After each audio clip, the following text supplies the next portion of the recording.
ბოლო კვირის განმავლობაში კონტინენტზე რეკორდული ტემპერატურის მიუხედავად ევროკომისიამ უარი თქვა კონდიციონერებთან დაკავშირებულ საკამათო დებატებში თავისი პოზიცია გამოეხატა. კომისიამ დაჟინებით განაცხადა, რომ ევროკავშირის აღმასრულებელი ხელისუფლება მომხმარებლის არჩევანში ვერ ჩაერევა. გაინტერესებთ, გვაქვს თუ არა პოზიცია კონდიცირების კონტრაქტთან დაკავშირებით? არა, მაგრამ ჩვენ ამას განვიხილავთ ერთ პოლიტიკურ ჭრილში, რომელიც ეხება შენობებისა და საცხოვრებელი ბინების ენერგოეფექტურობის რემონტს, ასევე ჩვენი საბინაო სტრატეგიის ნაწილს.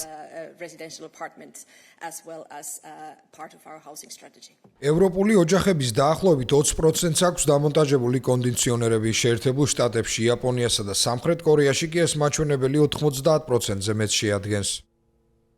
ევროკავშირში საცხოვრებელი შენობებისა და ბინების უმეტესობას არ აქვს კონდიციონერი. აქ არ არის ტრადიციულად ჩაშენებული სისტემა, რადგან ჩვენი საცხოვრებელი სახლების ძირითადი ნაწილი სინამდვილეში საკმაოდ დიდი ხნის დამოძველებულია.